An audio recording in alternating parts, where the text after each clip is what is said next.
서기 1636년 4월 11일 만주의 심양에서 새로운 제국의 황제가 탄생합니다.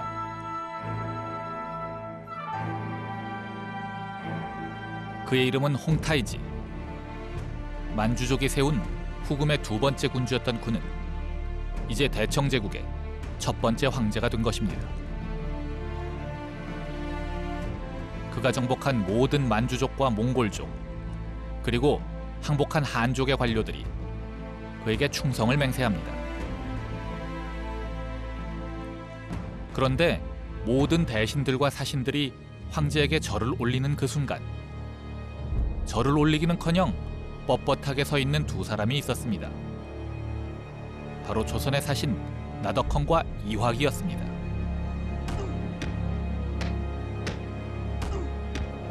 나덕헌과 이화은 분노한 청의 관리들에게 집단 구타를 당합니다. 목숨이 위태로운 상황이었죠.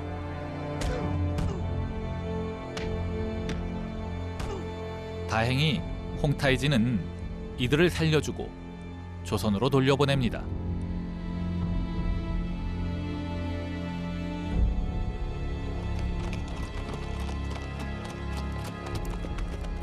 홍타이지의 명령으로 두 사람은 목숨을 건졌지만 상황은 이것으로 끝난 것이 아니었습니다. 청태종 홍타이지는 두 사람에게 조선에 보내는 최후 통첩을 들려서 보냈기 때문입니다. 전쟁이냐 굴복이냐 양자택일을 요구한 것입니다. 일반적인 상식과 달리 당시 조선은 명과 청 사이에서 중립을 유지하고 있었습니다. 하지만 전쟁의 불꽃은 결국 조선을 비껴가지 않았습니다. 바로 병자호란입니다. 과연 조선은 어떻게 해서 원하지도 않았던 전쟁의 불구덩이로 끌려 들어가게 되었을까요? 그리고 이 전쟁으로부터 우리가 배워야 할 진정한 교훈은 과연 무엇일까요?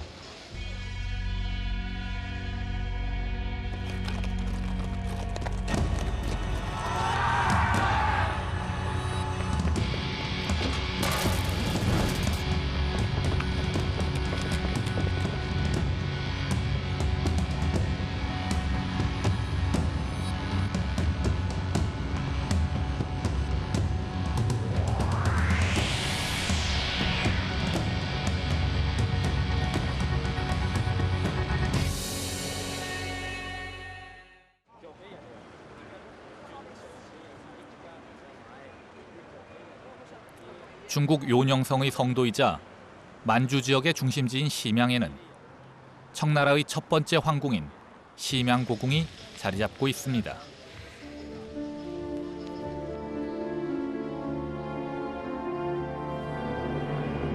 17세기 초 동아시아는 격동기를 맞이하고 있었습니다.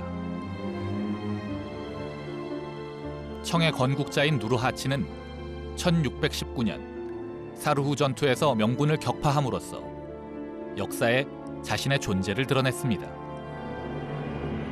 그리고 2년도 안 되는 사이에 개원과 심양, 요양 등 만주의 핵심 지역이 모두 누르하치의 손에 들어갔습니다.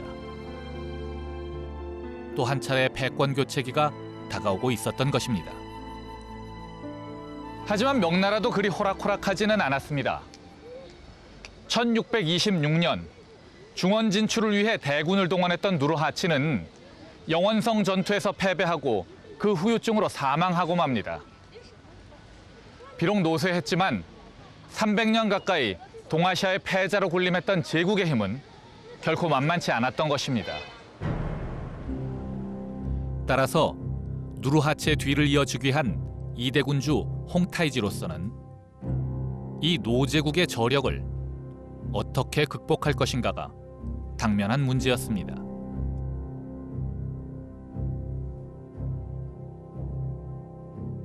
그 당시 후금은 이제 홍타이지 집권 시절에 오게 되면 그의 아버지 누르하치 시절보다 훨씬 군사력이 강해집니다. 그래서 이 명하고의 육지 전투에서 거의 연전연승을 하게 되죠. 그런데 이 후금이 이제 명나라의 심장부인 북경 쪽으로 접근을 하려면 반드시 그 산해관을 돌파를 해야 되는데 뭐 가보신지 모르겠지만 이 산해관은 그야말로 천하에 둘도 없는 요새거든요. 그래서 이 철옹성 산해관을 돌파하기가 굉장히 어렵습니다. 근데 만약에 이 육로로 산해관을 공격하는 대신에 이 수로를 통해서 압록강 부근에서 출발을 하면 이 산해관을 통하지 않고도 이 천진이나 산동반도에 상륙을 할 수가 있죠. 근데 이제 문제는 이 후금의 입장에서 그렇게 할 만한 이 수군하고 함정이 없는 겁니다. 때문에 후금은 조선에 수군을 보내달라고 여러 차례에 걸쳐 요청할 정도였습니다. 물론 조선의 대답은 항상 부정적이었습니다. 그런데 이런 난관을 돌파할 수 있는 예기치 않은 사건이 벌어집니다.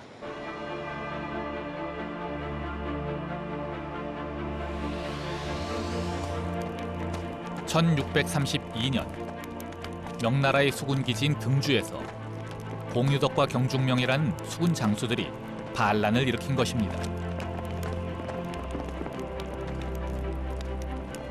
하지만 반란은 성공하지 못했습니다. 오히려 정부군의 거센 공격 앞에 성이 함락될 지경에 이르게 되었죠. 반란군의 우두머리 공유덕과 경중명은 꼼짝없이 몰살당할 수밖에 없는 상황에 빠진 것입니다. 그런데 이 상황에서 반란군은 아무도 예상치 못한 도박을 감행합니다. 바로 바다로의 탈출이었습니다. 반란군은 100척이 넘는 전함과 최신 화포를 이용해 포위를 뚫고 일제히 바다로 나갑니다. 진압작전은 곧 추격전으로 변했습니다. 근데 바로 그때 반란을 일으킨 공유덕하고 경중명이 그 명나라 수군하고 함정들을 이끌고 이 반란이 진압될 위기에 이 바다를 떠돌게 되니까 이제 후금의 입장에서는 그들을 만약에 자기들 편으로 귀순시켜서 그 함정하고 수군을 확보하게 되면 이 군사력의 기본 자체가 달라지는 거죠. 그래서 이제 이 홍타이지는 이 두 사람의 반란 소식을 듣고 이제 그들을 자기 편으로 귀순시키기 위해서 아주 굉장히 많은 노력을 하게 되는 겁니다.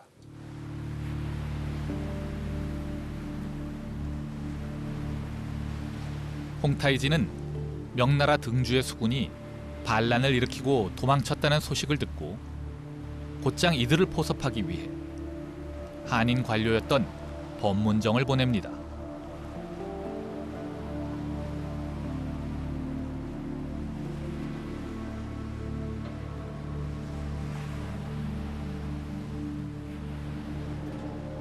결국 후금으로의 귀순을 결심한 반란군은 곧 기수를 압록강으로 돌렸습니다.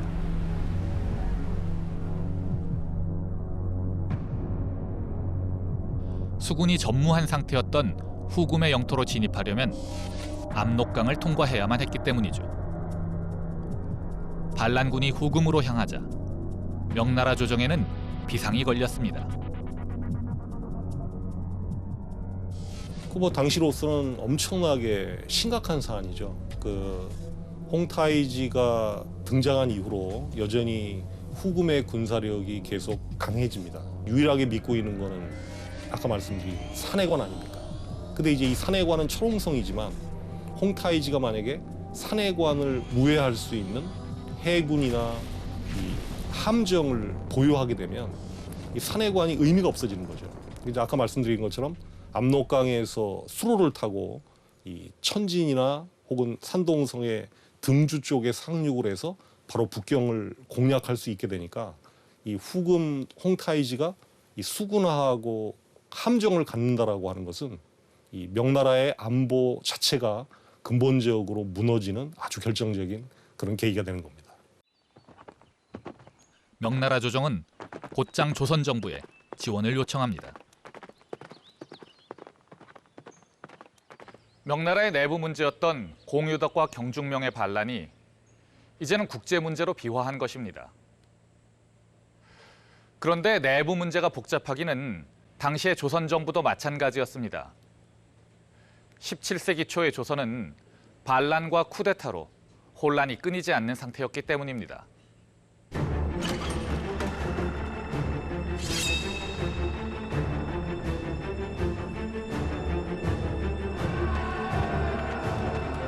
우선 1623년에는 인조 반정이 일어났습니다.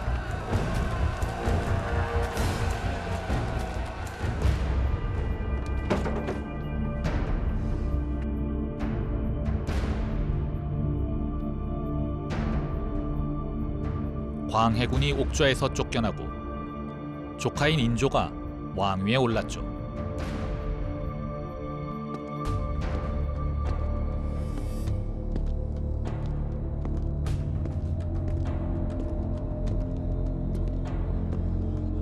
인조 반정은 여러 가지 면에서 광해군의 기존 정책을 뒤엎었지만 특히 외교적인 면에서는 광해군의 기존 정책을 완전히 부정하는 것을 목표로 삼았습니다.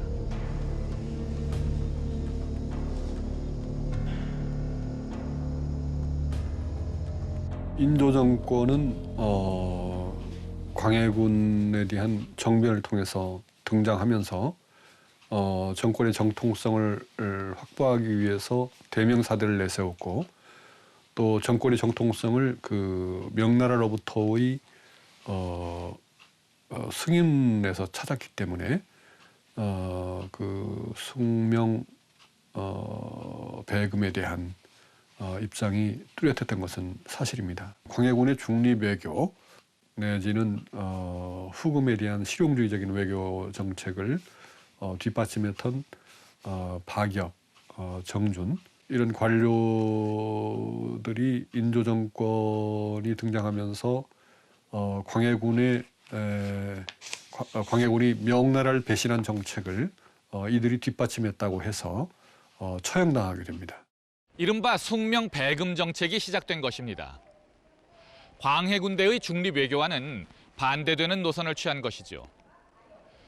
그리고 이런 후금에 대한 강경 외교가 병자호란을 불러왔다는 것이 일종의 역사적 상식입니다. 그런데 당시 조선의 외교 정책을 구체적으로 따라가다 보면 우리의 역사적 상식과는 조금 다른 지점을 발견할 수 있습니다. 실제로 조선은 후금에 대해 강경 외교를 실시한 적이 없기 때문입니다. 우선 인조와 공신들 자신부터 후금과 적극적으로 대결할 생각이 없었습니다.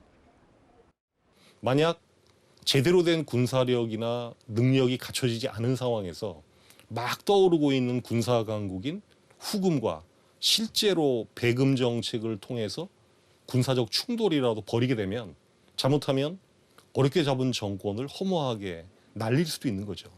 그래서 실제로 인조 정권은 이 대외적으로 친명 배금을 내걸긴 했지만 명에 대한 친명은 분명히 광해군대에 비해서는 훨씬 강화됐습니다. 하지만 이 배금이라고 하는 것이 슬로건이지 그게 실제로 후금하고의 어떤 군사적 충돌이라든가 어떤 명예 요구를 일방적으로 받아서 후금에게 원정을 한다든가 하는 그런 현실로는 나타나지가 않은 거죠. 왜냐하면 권력을 일단 유지하는 게 굉장히 시급한 문제였기 때문에 사실은 이 현실과 슬로건이 이 괴리됐다 이렇게 얘기할 수 있습니다.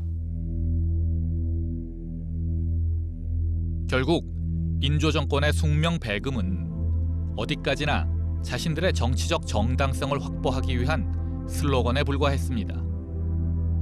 실제 본심은 오히려 최대한 후금을 자극하지 않고 현상을 유지하는 것이었죠. 따라서 실제 외교 정책은 광해군대의 중립외교에 가까운 것이었습니다. 특히 1627년에 정묘호란을 겪고 난 이후부터는 그야말로 어느 쪽으로부터도 트집을 잡히지 않기 위해 최선을 다했습니다. 명나라는 아버지의 나라로, 후금은 형의 나라로 대우하면서 양쪽 모두의 심사를 거스르지 않으려고 했죠. 강대국 사이에 낀 약소국 신세였던 조선으로서는 아마 최선의 선택이었을 것입니다. 다만 문제는 상대방인 강대국 쪽에서도 조선의 이런 입장을 계속 양해해 줄 수 있느냐 하는 점이었죠.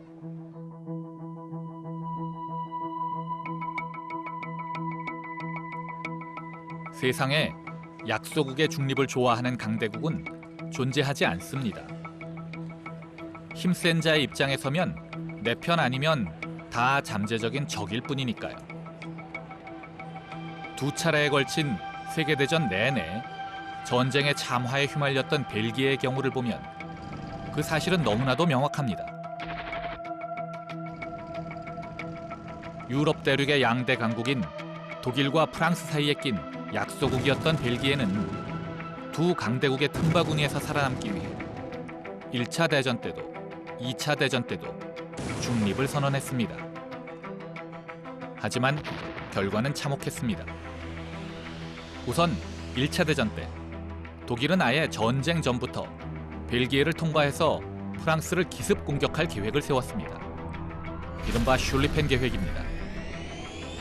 결국 벨기에는 전쟁터가 되었고 벨기에 강간이라고 불리울 정도의 가혹한 수탈을 당해야만 했습니다. 2차 대전 때도 전쟁은 벨기에를 비켜가지 않았습니다. 독일은 당연하다는 듯이 벨기에를 통과하여 프랑스를 공격할 계획을 세웠고 프랑스와 영국 역시 자국 영토가 전쟁터로 변하는 것을 막기 위해 벨기에에서 독일과 전투를 벌일 계획을 세웠습니다. 양쪽 모두 중립국 벨기에의 의사 따위는 안중에도 없었던 것입니다. Neutrality is very fragile because it's not dependent on the nation itself. It's dependent on others seeing benefit in having that neutral area. Because if you're big and throwing your weight around, you just continue throwing your weight around. So, I mean, in many ways, Korea, before it was taken over by the Japanese, wanted to be left alone. It didn't want to be involved in anybody's battle. It didn't want the West coming in. It wanted China to stay as far away as possible. And yet these great powers all sort of intruded. We talk in the West often about opened up Korea, but Koreans they weren't an oyster. They didn't want to be opened up.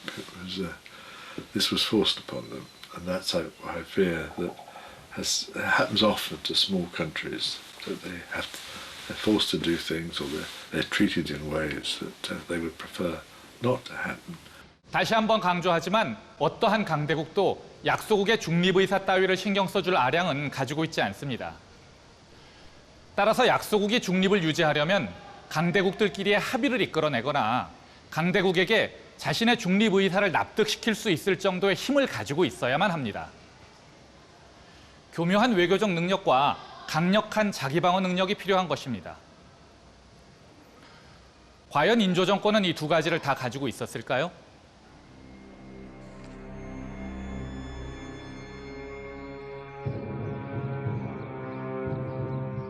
앞서 언급되었던 공유덕과 경중명의 망명 사건은 조선의 외교력을 시험해 볼 만한 시험대였습니다. 공유덕군이 후금으로 귀순하기 위해 압록강으로 진입한 1634년 4월 후금의 사신 용골대 일행이 한양에 도착합니다. 이들이 조선에 온 목적은 공유덕군에 대한 식량 지원을 조선이 맡아달라고 요구하기 위해서였습니다. 당시 후금과 조선은 형제국가였습니다. 그러니 형제의 나라로서 도움을 요청한 것이지요.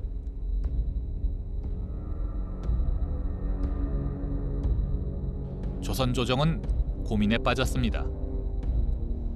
만약 공유덕에게 식량을 지원한다면 이건 더 중요한 동맹국인 명나라의 반란군을 지원하는 것입니다.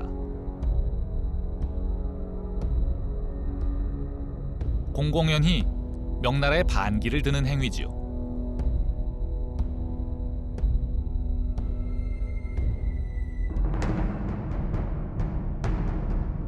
그리고 이미 명나라에서도 공유덕군을 추격하던 명나라 군대에 대한 지원 요청이 들어와 있는 상태였습니다.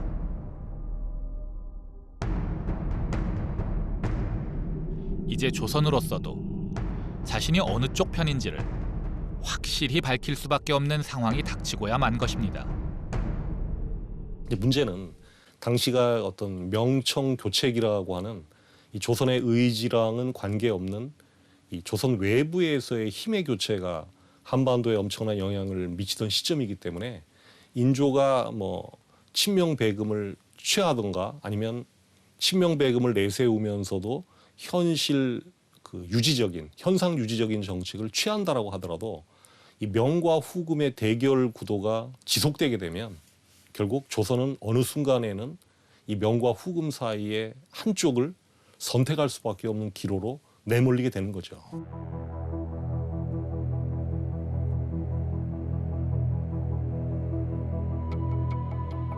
결국 조선은 명의 요청을 받아들이고 후금의 요청을 거절합니다.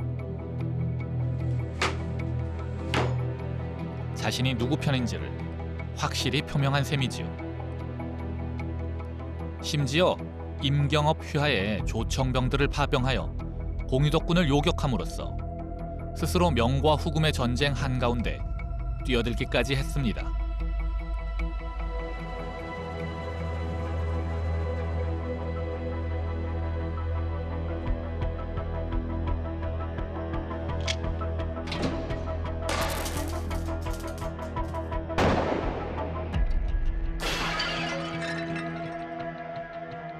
후금과 조선의 관계는 본격적으로 금이 가기 시작합니다.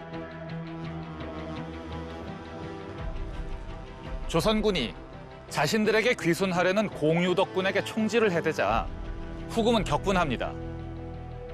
이번 기회에 조선을 손봐줘야 한다는 논의가 본격적으로 시작된 것입니다. 그나마 다행이었던 것은 당면한 강적, 몽골과의 대결을 위해 조선 정벌이 잠시 뒤로 미뤄진 것입니다.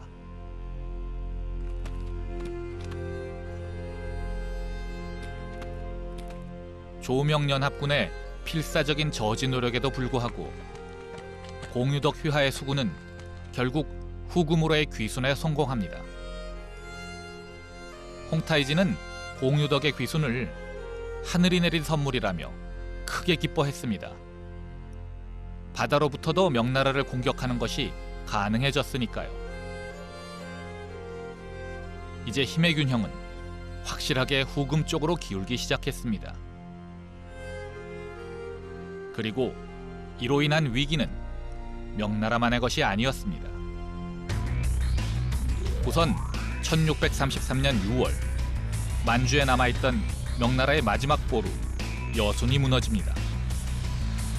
다음 순서는 몽골이었습니다. 1634년 홍타이지는 몽골에 대한 대대적인 원정을 통해 몽골족을 정복합니다.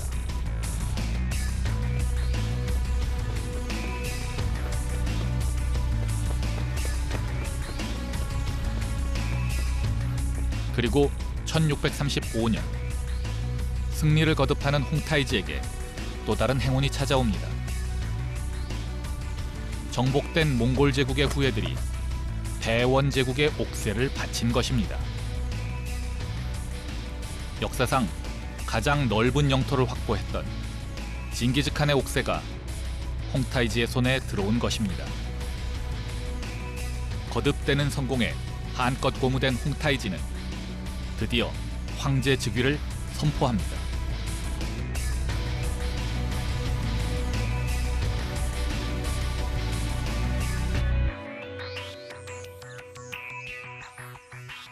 그런데 홍타이지의 황제 즉위는 그동안 유지되었던 조선의 외교 정책이 파국에 이르렀다는 것을 의미했습니다. 그때까지 조선은 명나라는 아버지의 나라로 후금은 형의 나라로 대우해오고 있었습니다.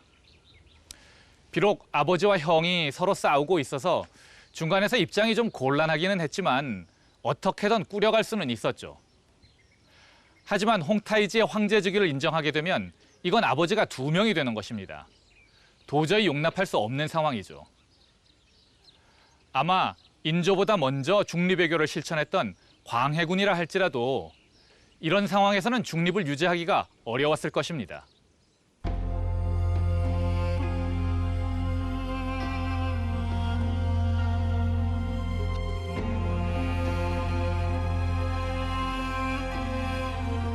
조선의 고민을 아는지 모르는지 이제 국호까지 청으로 바꾼 홍타이지는 황제 즉위식을 거행합니다.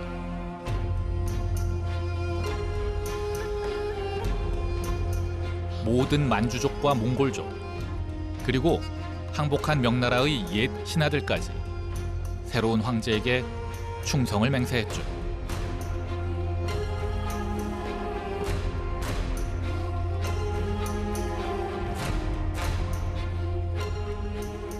Become an emperor. There is this claim to cosmic universal rule. You become emperor not of one territory, but of all under heaven. 그런데 이 순간에 축제 분위기에 찬물을 끼얹는 사건이 벌어집니다.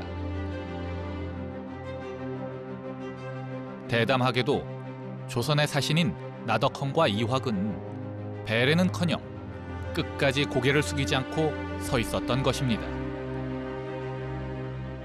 그때 후금에 이화과 나덕헌이라는 외교관이 파견되어 있었는데 마침 그때 청태종이 황제 즉위식을 하게 됩니다. 그때 그 두 사람이 황제 즉위식에 참여해서 절을 하라고 하는 요구를 물리치고 저항하다가 죽음 일보 직전까지 갔었지요. 그때 명을 섬긴다고 하는 것은 국가의 대원칙이고 그 대원칙은 현장에 파견된 이화학이나 나덕헌 같은 외교관이 개인적으로 어기거나 달리 행동하거나 할 수 있는 것이 아닙니다. 그래서 그들은 개인의 생각이 어땠을지는 모르겠지만 국가 운영의 대원칙 위에서 목숨을 걸고 절하지 않겠다고 하는 고집을 부렸던 것이고 이것은 후금의 관점에서는 인조 정권이 기본적으로 명분론에서 청나라를 황제로서 인정하지 않는 것이었어요. 또 중립을 표방했다 하더라도 그 중립을 믿을 수가 없었던 겁니다. 그래서 명나라를 최종적으로 공격하기 전에 조선에 대해서는 철저하게 굴복시켜야 된다는 군사적인 그 정복 전쟁이 유일한 수단이다. 또 이 사회에 대한 징벌적인 전쟁을 통해서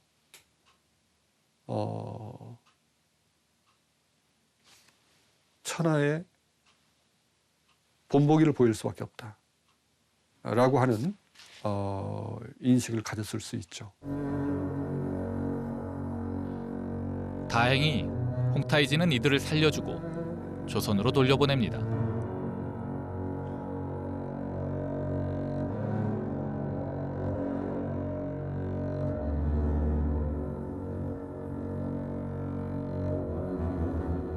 하지만 홍타이지의 호의는 여기까지가 끝이었습니다.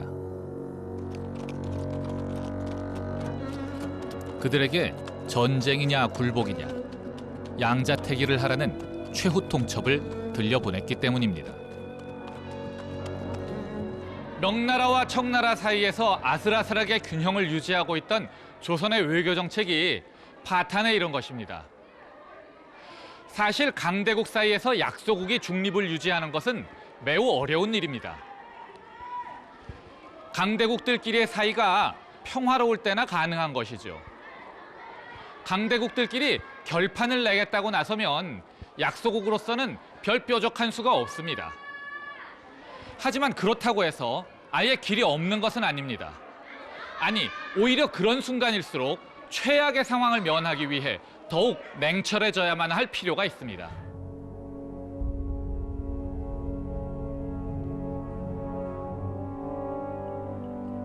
하지만 조선 조정은 냉철해지기는커녕 오히려 극단으로 치닫기 시작했습니다.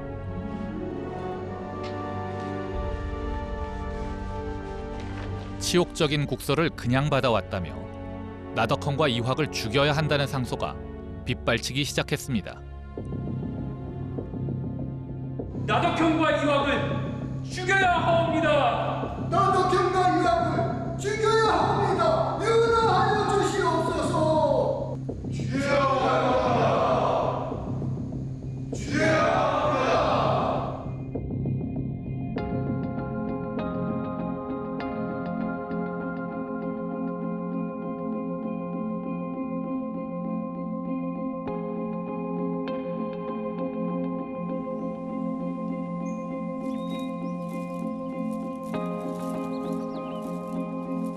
결국 두 사람은 유배형에 처해집니다.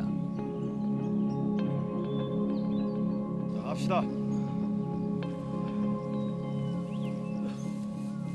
당시 대명 사대론자들의 명분론을 뒷받침한 것은 중화주의였죠. 중화주의는 중국을 중심에 두고 주변부 사회들을 야만시하는 문명과 야만의 이분법에 기초하고 있습니다. 그런데 이러한 문명과 야만의 이분법이 전쟁과 평화를 결정하는 위치에 있는 위정자들의 사고를 지배하게 될 때 문제는 뭐냐면 다른 사회들에 대한 습관적인 타자화, 그래서 심지어는 습관적으로 야만시되는 다른 사회들을 악마화한다는 것이죠.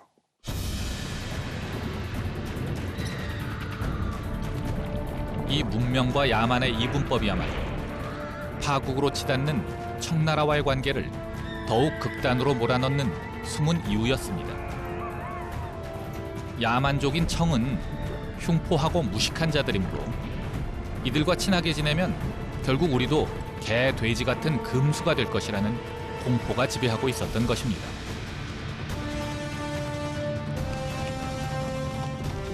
실제로 전쟁이 일어난 이후에 청나라 군대에 대해 다음과 같은 보고가 올라온 적이 있습니다. 오랑캐의 성품은 심히 탐욕스러운데 피난하는 사람들의 화물을 절대로 침탈하지 않고 그 대우도 아주 정제되어 있습니다. 매우 괴이적습니다. 그들의 흉특함이 이와 같으니 분명 다른 사정이 있는 것 같습니다. 오랑캐들이면 틀림없이 무질서하게 약탈을 할 터인데 약탈도 하지 않고 군율도 엄격하니 도저히 이해할 수 없고 뭔가 음모가 있는 것이 분명하다는 것입니다. 당시 조선 정부의 편견이 얼마나 심했는지 알 수 있습니다. 그런데 이렇게 문명과 야만의 이분법으로 세상을 단순화하면 우리는 쉽게 극단으로 빠집니다. 그리고 이런 단순화의 위험은 단지 병자호란에만 국한되는 것은 아닐 것입니다. 전통시대 한국인들은 중국을 문명의 중심으로 보면서 내륙아시아권 북방민족들을 야만시하는 관점을 갖고 있었습니다. 그러한 문명과 야만의 이분법이 20세기, 21세기에도 이어지고 있는 측면이 있다고 생각이 됩니다. 지금은 우리가 동맹을 맺고 있는 그래서 문명의 중심으로 생각하고 있는 미국이 우리의 모든 가치 판단의 중심이 되고 있어요. 상대적으로 중국은 다분히 야만시되고 있습니다. 그로 인해서 냉전 시대에는 말할 것도 없지만 지금 현재도 다분히 중국을 타자화하는 경향이 있고 때로는 중국을 북한과 관련해서 악마화하는 경향도 있습니다. 이것은 우리의 국익이 중국의 그것과 가질 수 있는 차이를 침소봉대하게 만들고 그것을 무언가 근본적인 갈등과 이질성의 표현인 것처럼 생각하게 만들죠. 그럼으로써 그 문제를 대화와 협상을 통해서 건설적이고 평화적으로 타결해낼 수 있을 가능성에 대해서 회의하게 만들고 그럼으로써 평화적인 외교적인 노력의 가치를 훼손할 수 있죠. 조선이 전쟁 불사를 외치자 청나라는 곧장 전쟁 준비에 들어갑니다. 몽골을 정복하고 명나라를 궁지로 몰아넣은 청의 기마군단은 자신감에 넘쳤습니다. 심지어 홍타이지는 공격을 개시하는 날짜까지 조선에게 통보할 정도였습니다. 과연 조선은 어떤 방법으로 이들을 막아내려는 것일까요? 우리는 전쟁의 결과를 이미 알고 있기 때문에 청나라 군대는 압도적으로 강했고 전쟁은 해보나 마나였을 것이라고 생각하기 쉽습니다. 하지만 실제 상황은 그리 간단하지 않습니다. 우선 명나라와 청나라의 대결은 아직 끝난 것이 아닙니다. 만약 조선과의 전쟁이 장기화할 경우 청나라는 명나라로부터도 공격을 당해서 지금까지 쌓아놓은 성과를 잃어버릴 수도 있었습니다. 만약 그렇게 될 경우 지금 막 정복된 몽골족이 언제 등을 돌릴지도 알 수 없는 일이었죠. 따라서 조선으로서는 싸워서 이길 필요 없이 최대한 버티기만 해도 승산이 있는 전쟁이었습니다.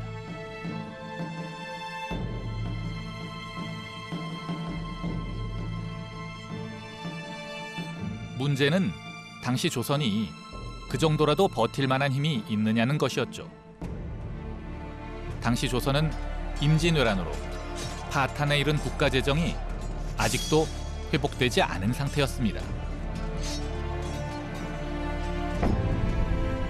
더군다나 광해군을 몰아낸 인조반정 때의 1차 숙청, 이괄해난을 진압하는 과정에서의 2차 숙청으로 청의 진경로상에 위치한 평안도 지역 군사력이 완전히 붕괴한 상태였습니다. 기록에 따르면 당시 평안도에 주둔하고 있던 병력은 고작 7,000명 수준이었다고 합니다. 오랜 내후 외환으로 방어력에 구멍이 난 상태였던 것입니다. 따라서 전쟁에 대비하기 위해서는 시급히 평안도 지역의 방어력을 강화할 필요가 있었습니다.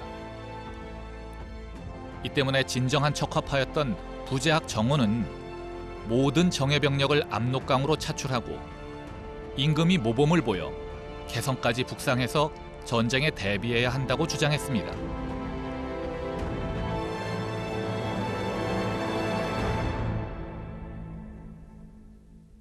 이 정원 같은 사람의 그 항쟁로는 어쨌든 군대를 이끌고 우리가 진격해서 저 북쪽 예를 들면 뭐 압록강변이나 평안도에서 청과 결전을 하게 되면 설사 패한다고 하더라도 그 지점에서 전쟁이 끝나게 되니까 아무래도 이제 그 상태에서 청과 이후에 전후 강화 조약을 맺게 되면 아마 병자호란 당시 청군이 깊숙이 서울까지 남하해서 엄청나게 많은 민간인 피로인들을 잡아갔던 것과 같은 사태를 피할 수도 있었겠죠.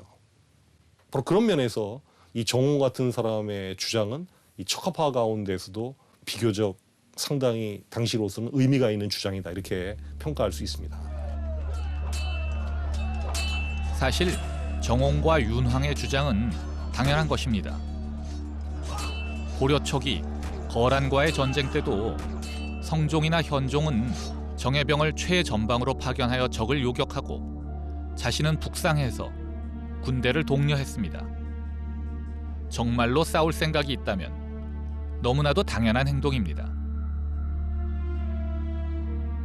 정원과 윤황이 결사항전을 주장하자 놀랍게도 대표적인 협상론자이자 주화파인 최명길이 이들의 주장을 지지하고 나옵니다.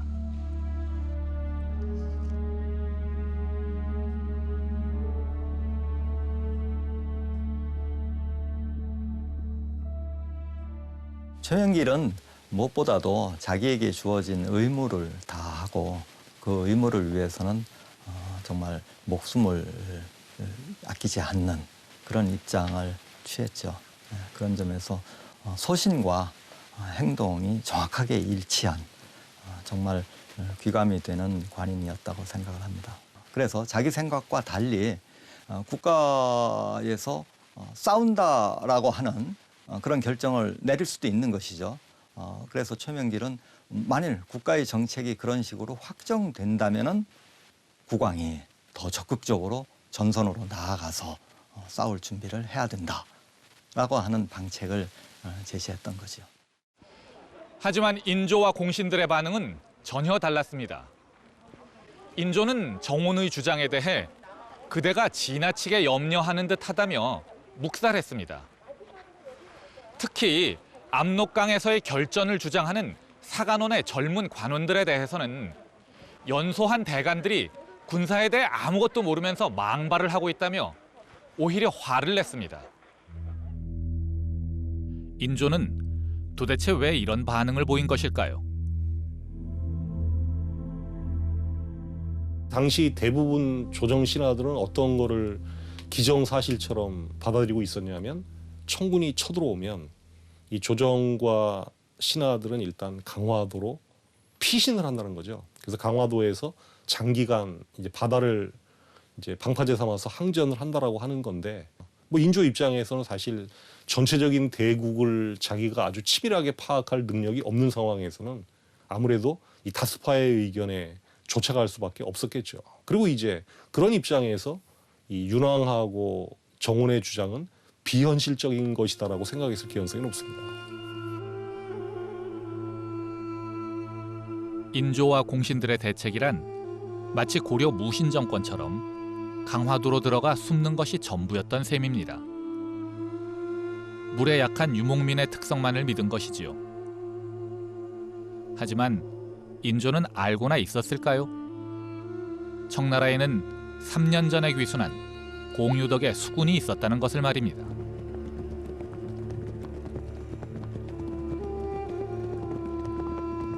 (1636년 12월 9일) 예고한 대로 청나라의 대군이 압록강을 넘었습니다.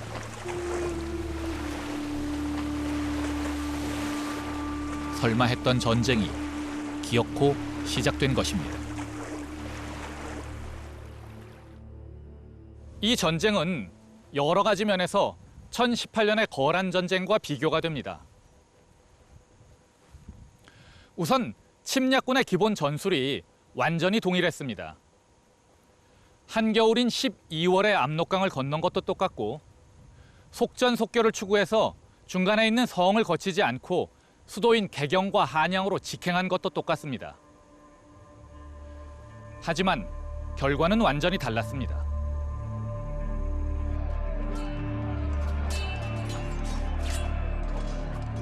우선 1018년에 벌어진 전쟁에서 고려는 거란군을 침략 당일에 요격하여 기선을 제압했습니다.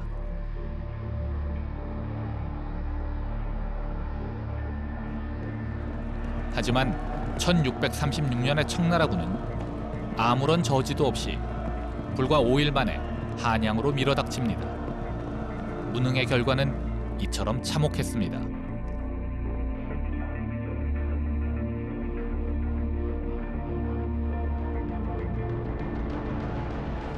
인조는 허둥지둥 강화도로 도망치려 했지만 청군의 전격적인 진격에 막혀 이곳 남한산성으로 들어옵니다. 그때까지 인조는 강화도로의 피난만을 고려하고 있었기 때문에 남한산성에는 농성 준비가 거의 되어 있지 않았습니다. 결국 굶주림과 추위가 남한산성의 조선군을 덮칩니다. 하지만 인조가 강화도로 피난 가는 데 성공했다고 할지라도 결과는 크게 달라지지 않았을 것입니다. 청나라 군사가 하늘을 날지 않는 한 강화도는 안전할 것이라는 인조의 믿음과 달리 청나라에는 이미 수군이 있었고 강화도도 순식간에 함락당했기 때문입니다.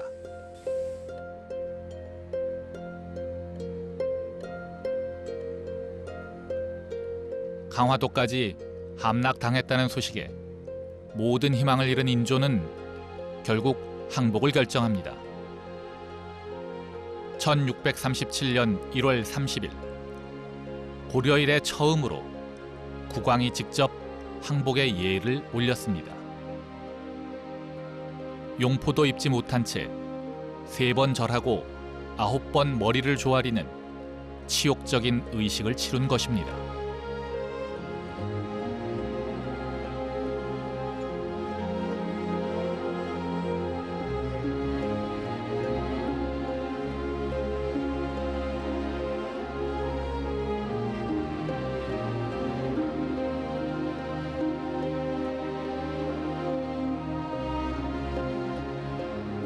항복 의식이 끝난 후 인조는 다시 창경궁으로 돌아갔지만 포로로 잡힌 수많은 백성들은 돌아가지 못했습니다.